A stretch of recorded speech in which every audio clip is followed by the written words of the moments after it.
Emily, I want to kind of dig into this. You won a Pulitzer Prize for your criticism, and then you wrote a book about reality TV.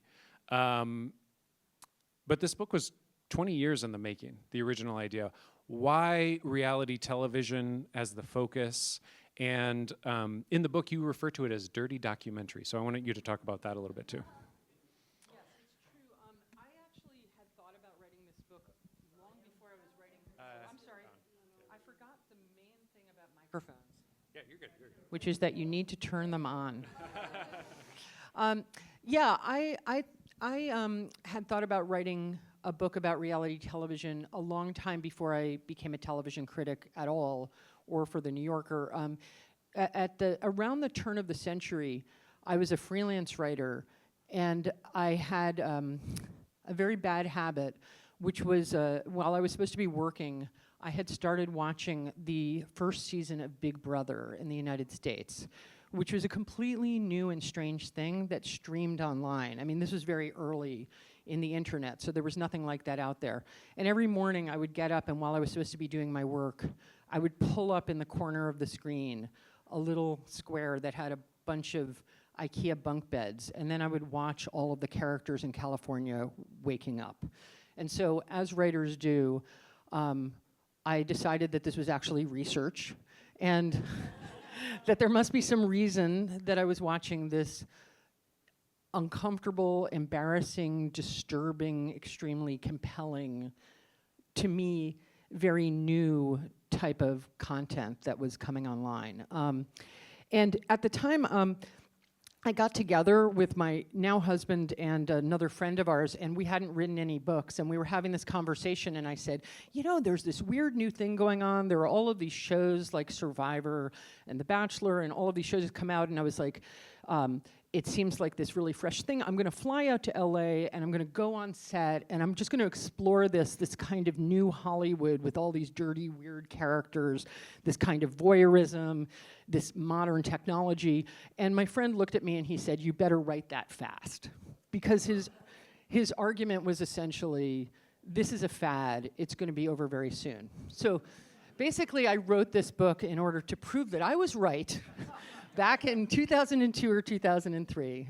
Is that inscribed? I forgot. Yeah. Did you a little dig on that? Yeah. Well, actually, I called him up because I mentioned the story in the introduction, and I called him up and I said, I don't mention your name, but I just want to let you know that The fact-checking department is in gonna a call. fact-checking way. I was like, I don't want to. So anyway, that was the original idea for the book, but in the process of writing it, it completely changed, because by the time I actually wrote the book, obviously, the genre had stuck around for a long time. And it was only really once I started researching the book that I changed the span of it, the idea of it. Because at the time, and I think a lot of people feel this way, it seemed at the turn of the century like reality TV was something modern, that it was a sign of like modern narcissism and voyeurism and the rise of the internet, and that it really said something about contemporary society. And it was only once I started researching that the book started in 1947 instead of when I imagined it might start with like The Real World on MTV. I want to go back on some of that, because you go fully back, and it's actually, I was going to say it's Candid Microphone, Yes. which is on radio first, and then moves into Candid Camera. But I want to zoom ahead to the 1970s and An American Family. Can you speak a little bit about what this was a piece of history I did not know, what An American Family was and how that sort of was a big milestone in reality TV. Sure. Well, yes, as you were saying, the book runs from 1947 through around 2007 to 2009. So it runs from radio through the rise of Bravo and The Apprentice, which end the book. But my favorite chapter in the book is, and I think it's the third chapter, right? It's 2 chapters in the book. No. An American Family is only 1 chapter, right? Oh, we Is can it? check Is it this 2? later, but Okay. I'm pretty sure it's 2 chapters. I thought only Survivor had 2 chapters. Anyway, so my favorite chapter, or 2 chapters, in the book is about An American Family, which is probably the least known show. But this is all based on age. And looking at the room, I'm sure some people here do know An American Family, which was this Yeah, which was this. It was this show that came out in, was it 73? 73. Yeah. 73, but it was filmed in 71, I think. Like That it took a sounds long right. time. I just to come out. reread those 2 chapters Yeah. before this. So yeah. It's really an exception to a lot of what I write about, because a lot of what I write about, the reason I call it dirty documentary is it's combinations of game shows with cinema verite, but putting pressure on people, or prank shows. This show was really the first reality soap opera, and it was made in a very different way. It was made by PBS. It was supposed to be a highbrow cinema verite documentary about a family, and they selected this family, the Louds, Pat Loud and Bill Loud, and their children, like all of their teenage children, including Lance Loud, who became very famous because of this show. And the goal of the show was for this public television station to create a close-up on a family that was essentially going to double as it was going to enable the station to talk about all of the issues of that period. It was going to talk about drugs, Vietnam, the generation gap, gender dynamics, and they were going to do it by focusing on this family. And they filmed this show for way too long, as everybody involved in it would say. I talked with both the Raymonds who filmed the show and with the surviving Louds about the experience. And it ended up being, I would say, pretty traumatic for everyone involved. But the show filmed for around 7 months, and then when it came out, it created an enormous cultural explosion of the type that, say, like, Girls created a couple of years ago, where everybody had to write about it. And the thing I would say about the show is that the main things that happened are the parents got divorced over the course of the filming, and Lance Loud, the oldest son, who was gay, the very presence of an openly gay man on television, especially like an artistic, louche, charismatic, complicated guy who was living like in the Warhol scene, was a shock to everybody. But the big thing about the show was there had never been a show like this that had real people portrayed in this kind of close-up way, and everybody had an opinion about it. So kind of, I feel like while it was filmed as a documentary, it was received as a reality show. It was the precursor to a lot of the shows that in certain ways aesthetically have very little to do with it, like The Real Housewives, and it directly inspired the real world. And so when you watch the show, it feels very different than the modern shows, but the actual response to it were people just were so shocked that all of these intimate feelings were being shown on the air. It was really provocative to people. Well, when we chatted earlier, you know, I mentioned to you, I found the first episode on YouTube to watch, and it felt much more like watching a Frederick Wiseman, like a cinema verite documentary to me, than certainly anything of a modern reality TV show. But behind the scenes, there was a lot more in terms of the producer, Craig Gilbert, and the Raymonds, who actually filmed everything. I don't. They were the directors. Well, I spoke to the. Craig Gilbert died literally the first week I started researching the book. He died at the beginning of the pandemic. But I talked to both of the Raymonds. I talked to Grant Loud, who speaks for the family a lot of the time. I talked to all the Louds, including Pat Loud, who sadly died. I think I might have done the last interview with Pat Loud, and she was really lovely. I was talking to them all during the pandemic. The main thing to know about what happened on that show is that everyone became completely estranged after the show came out. They were all, and they have different versions of what happened on the show, but they would all agree, I think, that what happened on that show had to do with the impossibility of filming something where the people behind the cameras are not interfering with the people in front of the cameras, even if that was the intent. And I will say this is something that runs through all of reality television, is that as a genre, even a show like this that was meant to be sort of a fancy pants highbrow version of the thing, what you're seeing is just different than other kinds of artistry because it has to do with the unspoken and mutually manipulative and sometimes kind of cruel and complicated collaboration artistically between the people filming the show and the people on the show. And all that you end up seeing is the residue. Like what you see on screen is the sort of script created by that. I mean, it's way too complicated to go into like every single thing that happened on the show. But honestly, it was a great chapter to write because both the Raymonds and the Louds were very open with me about the thing. And I will say, the Louds participated in the chapter, I think, because the Raymonds had told the story a lot of the time.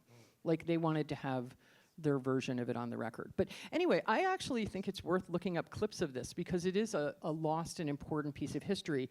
And one of the most important things about it is that the Louds became the first reality stars in the modern sense, which is to say they were out in public, everybody felt like they knew them, everybody judged them, and they did this thing that was very shocking and traumatic, which was to be non-famous people who were famous, which is a lot of what reality TV is about, and was about from the beginning, is this sense that historically there were famous people and there were not famous people, and suddenly there were people who were famous even though they weren't famous, and so everybody was like, why should we care? Why should we know?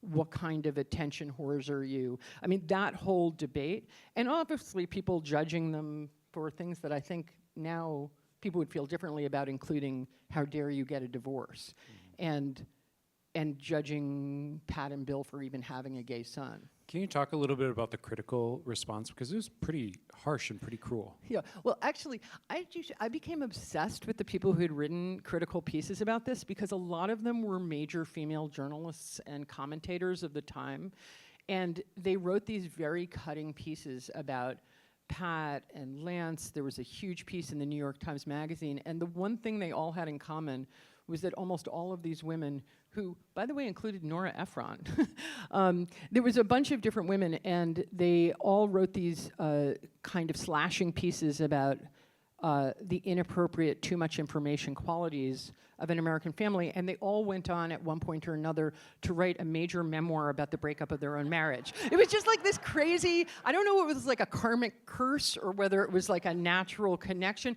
but there was this incredible hypocrisy to the response, and there was really one wonderful piece that was written by a guy named Merle Miller, who when you're reporting a book, you just get obsessed with everyone in it, and you just go down the rabbit hole on them, and he wrote this great piece for Esquire that I feel stands the test of time, in which he basically criticized all the critics, and he was like, the nerve of these fancy pants elite East Coast media people, none of whom have good relationships, all of whom have trouble communicating, writing these mean pieces about how the Louds can't communicate and they're hollow and empty and they're zombies.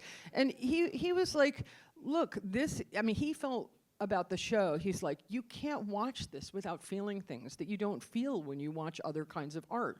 Like, for all of the problems that people have with this kind of presentation, when you watch it, you're yelling out like, I've done that too, I've done this humiliating thing, and you just feel the authenticity of their emotions. So he defended, and he said, the great thing is this is gonna really last a long time, and people will be able to go back and watch the show and learn so much. But of course, very few people have gone back and watched the show because the show did kind of disappear. But his defense of the most positive version of the value of reality television as this complicated merge of documentary and other things really does have a lot of value to me. And it was nice to have at least one person speaking out. Do you think there's some element there where, if you're accustomed to watching a television show and there are characters on it, and you can relate to them, you can have a connection to them, you have a relationship, but they're not real. And that with reality TV, it's a version of these people, but they're not real too, and so you give yourself the permission to have sort of an inhumane response to them? I think that's true. I also think there are different stages in this. I think a lot of modern reality television shows, because the people on them have watched reality television, and there's a whole different way in which they're made. There's a thing called soft scripting in modern reality TV, which is essentially a situation where the producers would say to somebody, so why don't you guys have that fight now and go in the kitchen, and then you could walk out on the porch and we'll follow you, and that's when you can throw the cup. Like, that's a different kind of reality making, definitely, than went on with the An American Family, but also with many shows. The period that I write about in this book is a period of great innocence for a lot of the people who were participating in these shows. over and over again, the cast members, not just for An American Family, but also for like the first season of The Real World. I mean, this book is a lot about first seasons of Survivor. They would all tell me, this is the only real season of reality television. No matter what decade I was talking to people, they were like, we didn't know what we were getting into. We were the real innocents. And so the period I'm writing about is when people were kind of making it up from scratch. Including the people doing the jobs. Like, there was no such thing as a reality producer or a reality camera guy. People had to make up the editing. So that's what I found really touching and interesting about this process, is there are a lot of cruel and messed up things about it, but there also is a real scrappiness and creativity to people on both sides of the camera. Later, when soft scripting came in, and a lot changes about what the shows consist of. And the one thing I say in the book at one point is there's a strange quality where the phonier a show is, the more ethical it is. Because of course, soft scripting actually is a kind of improvisation and collaboration. People on modern shows who are looking to get famous and understand something about how the show works, they can still be brutalized. I mean, I have a lot to say about the labor politics of modern reality TV. But they do, to some extent at least, understand the bargain they're making. The older shows where they were getting very authentic behavior, the flip side of that is it's often completely unethical. I talk a lot about prank shows in the book, and at one point I think I say something about how, looked at through a certain lens, every reality show is a prank show, because pranks are about taking people by surprise, putting pressure on them, and squeezing out something authentic, even when it's in the midst of something extremely phony.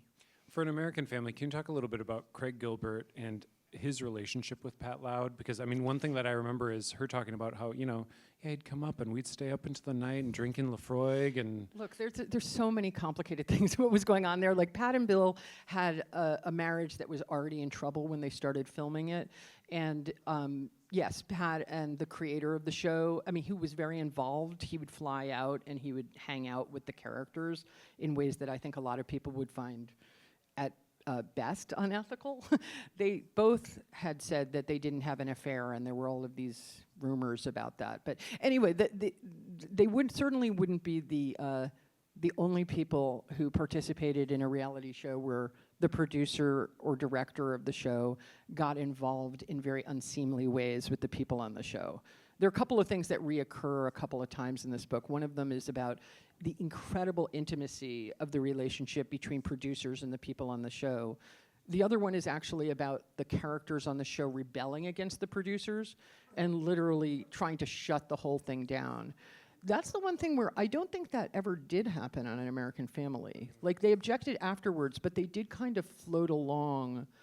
Even when at one point when she started going through the divorce, she sensibly and I think kind of passively just didn't let them come along to certain things, but there were like arguments. Like, at one point he went into, like, she was super drunk and Craig Gilbert, who was the overall producer of the show, retreated into a bathroom with her to kind of argue with her for 3 hours because she was refusing to let them film a scene of her telling her sister-in-law about the divorce. I mean, it was nuts. I mean, when I talked to Pat, she was like, I was crazy and drunk all the time. It was obviously unethical. But this is a common thing, I think, when people appear on reality shows. I could say all sorts of things about the ethics of how that show is made, but everybody involved in it both has regrets and mixed feelings. Even Grant, who definitely felt like he was exploited in certain ways, feels like the show was in other ways valuable and beautiful. Like, it's just, often with these shows, it's not just one thing or the other. And they all say different things about Craig, too. I mean, it's a great thing about writing a book where you get to talk to multiple people, all of whom have extremely different impressions of what went on. Like, it's a great way to tell a story. And this isn't only true in An American Family. Like, I talked to everyone involved in the finale of the first season of Survivor, and it was very hard to write that section because it was a story in which is like 5 or 6 different people all telling mutually incompatible versions of the show. I want to jump to the end of the book, which is talking about The Apprentice and Donald Trump. But first, can you just explain, I think this will just be important. This came out of The Bachelor, I think, but the term Frankenbiting? Yes. Well, there are multiple things that I describe in this book that are about the development of the industry, like the creation of the methods that people use, a lot of which, again, people were making up from scratch, like figuring out how do you film this sort of thing, how do you edit this sort of thing. So all of these things, and all of reality television is very affected, as all of television is, by changes in technology. And the better editing software got, the more power editors got. And the faster and more deceptively they could edit things. A Frankenbite is straightforwardly when you take things that somebody said and you put them together in a way that allows them to say something they never said. So I talked to a bunch of editors for this book, and one of them I thought had the best example of this, where she had worked on, not on The Bachelor, but on a spin-off of Joe Millionaire, I think it was. And she was just describing a very inarticulate guy in a helicopter date, saying basically nothing that was useful to her. So she took him saying, but at one point, cut it together with him going, and put it together with him saying flies about the helicopter, and she made the sentence, I have butterflies. So that's one example, but like this is the thing, is I tried in this book to really capture the mindset ethically in terms of people's mixture of pride and shame, people who work on reality shows under often very harsh conditions, ill-paid, without a lot of protections, with a sort of scrappy bonding over these tools. Like, I think to a lot of people, that just sounds obviously dishonest. Let's stay focused on those people, because Sorry. I want you to talk a little bit about just like the labor dynamics Yes. of working on reality TV, and how that's part of the genre's rise. Well, I was, one thing that made me change the scope of the book was I was reading about what was then called audience participation radio back in the 40s, and finding literally like a large article in the paper about labor complaints about this kind of radio. And because right from the beginning, even when it was a set of experiments on radio, it was a strike breaker. It was a way to make entertainment without paying writers and without paying actors. And this was an article in which an actor, a radio actor, was quoted saying, my union is going to settle this in the fall. Like, this should not be allowed, that they have these regular people going on radio and not getting paid. They've got to fix this, and they're going to fix it in October. This was October 1947. That clearly did not work. I mean, there are multiple things that sort of flow through the book, and one of them is the fact that whenever there were labor tensions in Hollywood, there was a sort of explosion or rise or opportunity for people to make reality shows. Like, Cops, for instance, got through because there was, I don't remember whether it was an ongoing or an imminent strike, but John Langley, who I spoke to, who was the creator of Cops, he tried pitching it for a long time, and then at a certain point they didn't have other stuff to put on the air, so it sort of slipped in under the transom. That's something that's kind of gone on throughout the production of it. There was a fight, I mean, it's complicated because I trace what was essentially a failed fight for the WGA to include reality workers at the turn of the century, and there was a real attempt to fold producers in as a kind of writers, a kind of storytellers, which they are. But I think there was such a understandable town gown tension between the two sides. Sitcom writers did not want to be in the same union as story producers for The Bachelor. There was all sorts of clashes culturally, ethically, and in other ways, but that meant that there was no solidarity between people, and I think it kept the circumstances extremely bad for anybody working on a reality set for a long time, and this is still the case. I mean, these shows are non-unionized shows a lot of the time, and some of this has changed, and it's too difficult to get into, but it's like, 'cause it's different for editors versus camera people. producers are non-unionized, but people who do editing often are unionized at this point. I mean, it really varies. If you're interested in this, I suggest reading a different piece that I wrote, which was an investigative piece about Love is Blind that was in the New Yorker around a year and a half ago, because there was a big explosion of lawsuits on the show Love is Blind, and that was really fun for me to write because that show is very popular. I had watched it. I don't know if you guys had watched it. Did you watch the Minneapolis season? Wait a second. The most recent one. I sort of stopped watching it. I think in that classic, like you did an investigative piece about the. It gave about the world about the impression that Minneapolis literally only has one bar that these people all hang out at. Well, it's a very. I mean, these are side things about Love is Blind, but it's funny when you talk to people about Love is Blind because they're all set in a city. Everybody runs into each other in a way that they wouldn't on any other kind of reality show. It's funny, it was the last season of it was Minneapolis. I probably do know things about it, although they're sort of floating up through my consciousness, buried. Anyway, that piece, I wrote much more about both the legal problems of those shows because they force everybody to sign these extreme NDAs. So when anyone is abused on the shows, they're forced into private arbitration. And also, frankly, the kind of complicated labor problem of the fact that there are these tensions between casts and crews on these shows because the crews are treated terribly and work horrible hours, but it ends up being kind of like almost like prison guards versus prisoners situation where it's these complicated, intimate relationships, and sometimes the people in the crew almost envy the cast, and they have disgust for the cast, and there are different ways for people to make money. In the book that I wrote, the internet was just emerging at the end of the period that I write about. And at this point, reality stars actually have a longer life. Like a lot of what I write about is the incredible trauma of reality fame, where you blow up, everybody can recognize you and know your name. You have no way to make a living. You have no legal protections. And when I was working on the Love is Blind piece, I hadn't realized this while I was writing the book, but there's actually a category in Hollywood in labor that they qualify for, and it's called bona fide amateurs. Bona fide amateurs, this was like a carve-out when they were developing the contracts and the unions. Bona fide amateurs are basically neither scripted actors nor like paid and protected non-scripted actors, like TV talk show hosts and stuff like that, and it's like people on game shows.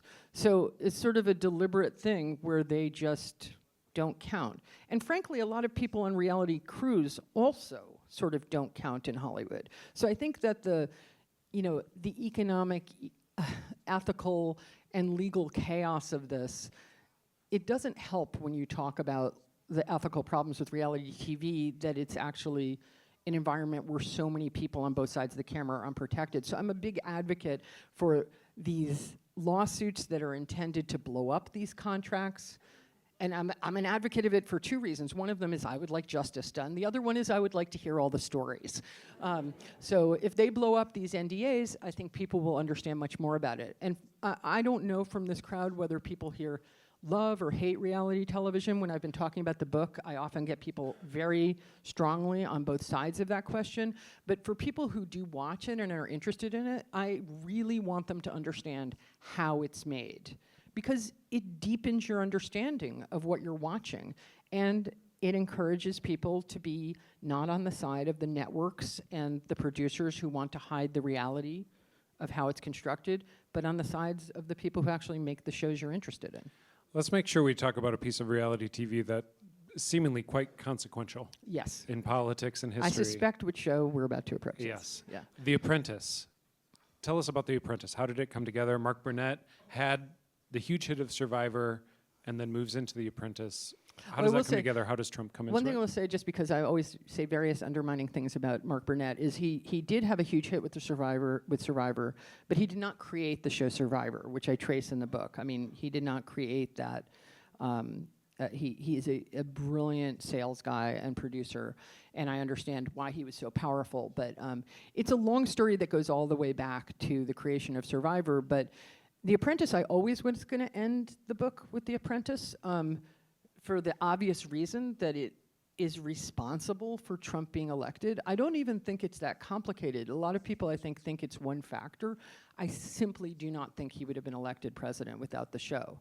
And I also think, and maybe this is a little snotty because it's kind of looking back, but I think it was a problem with the political press around the time of 2015, 2016, that it seemed like a colorful part of his resume and not a consequential form of propaganda that rebranded him, or really straightforwardly a form of product integration, where you create a show and the host is the product, and you change him from a failed, fraudulent businessman and sitcom joke into somebody who is playing a character that people decide is the real guy, like a talented, the best businessman in the country and the ideal boss.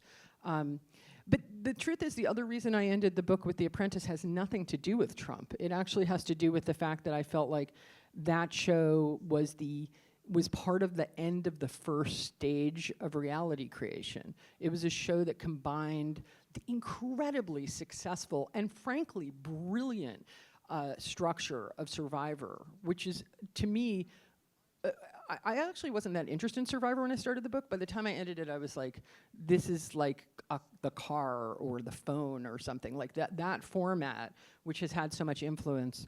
And then they combined that format with the talent show, But the talent on The Apprentice is marketing. And as I said, it's filled with product integration, but Trump is the main product. And so that, all of Survivor helped elect Trump. And when I wrote the chapter, as with every chapter I wrote, I tried to talk to people. I didn't talk to Mark Burnett. I talked to a lot of top, incredibly colorful and complicated head producers and creators, but I didn't talk to Burnett. But I tried to talk to people from the top of the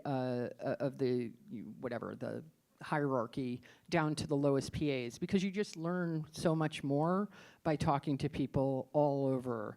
And it was interesting because people at the bottom of the ladder often feel more collusive and responsible for what happened, and I think there's a kind of cognitive dissonance for the people who created that show because they're proud of their work. Like, it was a very successful, well-made show, The Apprentice, but the outcome of it was so dark that I think it's been somewhat difficult for people to accept responsibility for it. But yes, that's the other reason it ended the book, is that it is, by the time they created that show, reality television was no longer a set of experiments.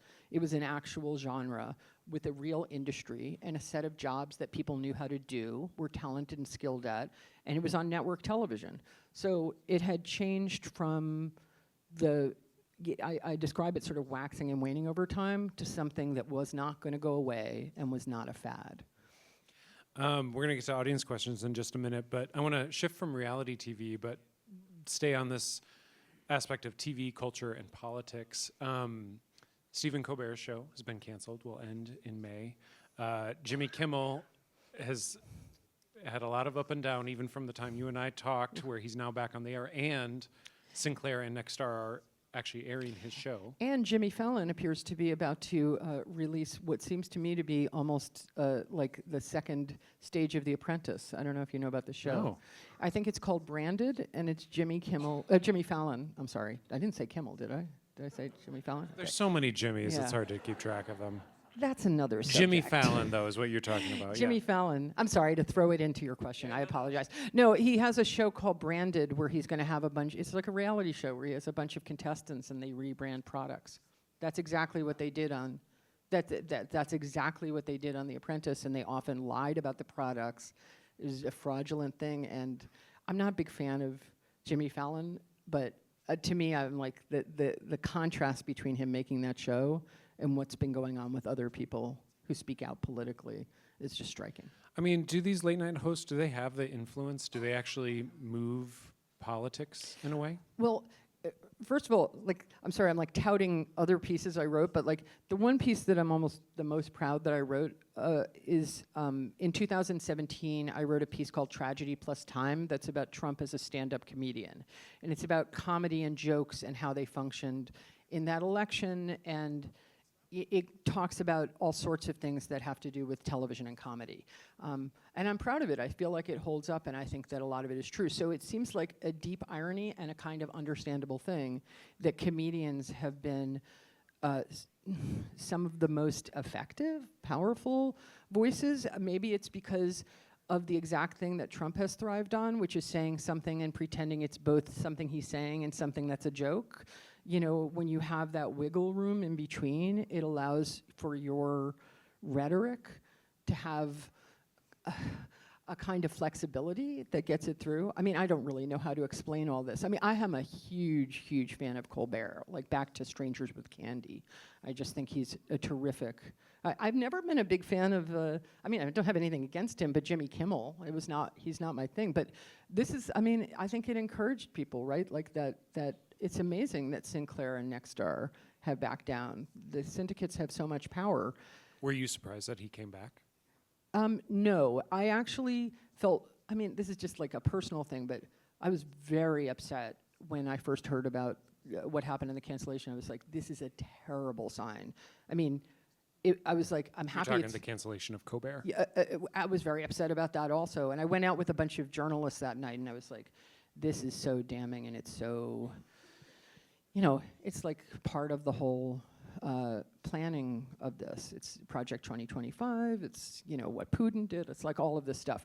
But then I did feel encouraged because I was like, he's a bad target, actually, because he's a very normie comedian who's broadly loved and made super silly, sexist show, The Man Show. And I don't know, I actually felt encouraged, but I don't know whether, I mean, everybody else I'm sure here is much more like informed about the broader picture of this, but it is, and I'm not the only one to say this, it's just a demonstration of like, people need to use their platforms and push back and say no. Like the shocking thing to me, I guess it shouldn't be that shocking, is that the networks, like the law firms, like the universities, you know, have just rolled over so much. And it demonstrates that if you actually have joint action and everybody cancels and calls the advertisers, and if the person who speaks, like Kimmel when he gave that speech, is clear about what's going on, you know, you can get them to back down. I mean, I hope that that's meaningful. But I was equally shocked when the head of 60 Minutes stepped down because CBS would not let them do investigations into the Trump administration. It's funny because the other piece I wrote recently was about a different subject. It's about a woman named Gertrude Berg who created the first family sitcom on television. But the essay was actually about the TV blacklist. And it's just like, the same thing happens every time. People fold and don't say things before anyone insists. Everybody just retreats. And so this is, don't you find it so encouraging that this? That he's back? Yeah. Yeah. I mean, I'm not saying it's everything. I'm surprised by it. I'm surprised that he opted to come back. See, I don't know. I guess I mean, I know some stuff about him. That you thought that he would then not want to go back on the air? Yeah, I mean, sort of. I mean, I guess I don't know what his relationship with Bob Iger and Disney is like. But you know, there are other avenues for him to go down. I mean, some of it is looking at late night TV, and you know, I know the thing about Colbert and that it's losing $40 million is disputed, and maybe that's not right. But it's certainly a diminished platform. It's a very dull genre that hasn't changed. I'm not a big fan of late night shows. I was not thrilled when they replaced everyone with a different Jimmy at a certain point a couple of years ago. I wrote a piece about that. So it's not as though I'm the biggest fan of late night, but this definitely revives my interest in late night monologues. I mean, it turns out, especially because they can spread virally. His ratings the first night back were huge. Yeah, I mean, it's encouraging because what is a monologue? A monologue is just a speech, and you put jokes in. And you know, I write about this in that Tragedy Plus Time thing, but to me, there was this whole back and forth between Jon Stewart, which presented as a comedy show, but was the way a lot of people got their news, and Fox, which presented as a news show, but included a lot of sort of dark, nasty humor, and the whole thing was like, who can be the most sort of, you know, broy and glib, and you know, I think that that thing of like fake news versus real news and joke news, and people getting their news from joke news, because who wants to constantly soak in miserable, terrible news? And then the way the internet changes that. I mean, it's a subject for somebody else to write a different book about, but like it's definitely, you know, not unrelated to these subjects of quasi-reality. Yeah. I've done a horrible job tracking the time. We have time for I'm like sorry. one question. Oh, no. One or Okay. two questions, but so who has a really good question? No pressure. Whoa, the Please hand. pressure. Jesus. Hold on, I gotta get my steps in. I gotta go all the way back Yeah. here. No. We want this. We want this on the mic. Here, I'm gonna be right there. Here we go. I don't know that this is a great question, but I was curious if in your research you've encountered any reality shows that you do think are ethically made, and what those are and what they entail. I mean, And are they called Great British Bake Off? that show has a lot of problems, as I think many people are aware. Isn't the guy who ran it, didn't he just get like, there was all sorts of sexual harassment on the show? At Great British Bake Off? Right? Oh my God, what if I'm libeling the wrong show? I don't watch the Great British Baker. Somebody back me up on this. I think I was reading about it. Okay, it's a wonderful show and it has absolutely no problems. I love many of the shows that I write about and find them entertaining, whether or not there are ethical problems. But the question of whether something can be ethically created is, you know, first of all, a lot of scripted shows are not ethically created either. Like, labor problems are not unique to reality shows. I will say, when I got to talent contests, I was very excited because I feel like, you know, Queer Eye and Project Runway were these really important shows in terms of queer representation, which is something that runs through the book. And I remember being very excited when I got to Project Runway, because I was like, at last, like a sweet, exciting kind of gay show about creativity. And then I realized as I was working on it that I was like, wait, why was that show created? It was because Harvey Weinstein wanted there to be a show about models. And so the person who ran his TV company was like, we have to come up with a way to make a show about models that's not just about models. So every show But it brought has us something. Tim Gunn. So but what? It brought us Tim Gunn. Yes, and he is Yeah. fantastic. And there's a lot of good things that it brought. I'm trying to, I think that it's probably hard to point to something that is incredibly pure, but I will say that The Amazing Race, I'm not saying that it's, you know, like an ethically pure show or something, but it is one of those shows that I do feel like it holds up as having there's a lot of like thrilling conversations that shows like this create, and there is something kind of beautiful about that show's portrait of all sorts of different people and teams going all over the world. And I don't know, I'm not saying this very articulately, but there are shows that have a humane center to their portrait of human nature and people struggling under pressure, and I find them beautiful and lovable. I asked so many crew members, what's your line? What kind of show do you like to do? And what kind of show won't you do? Many of them said the shows they won't do are dating shows. So I think almost all dating shows have a crummy quality to them. But talent shows and certain kinds of competitions, I think there's something beautiful and inspiring about those shows. And it's funny to me because the shows, you know, Survivor, when it came out, everybody accused it of creating the apocalypse and being the bug-eating, sick show. Now people are incredibly nostalgic about Survivor and they watch it with their teenagers. And it's considered like a sport. So things change. All right, thanks, Okay, I'm Emily sorry, I'm Nussbaum. sorry. Thank I you for the wanted to- conversation.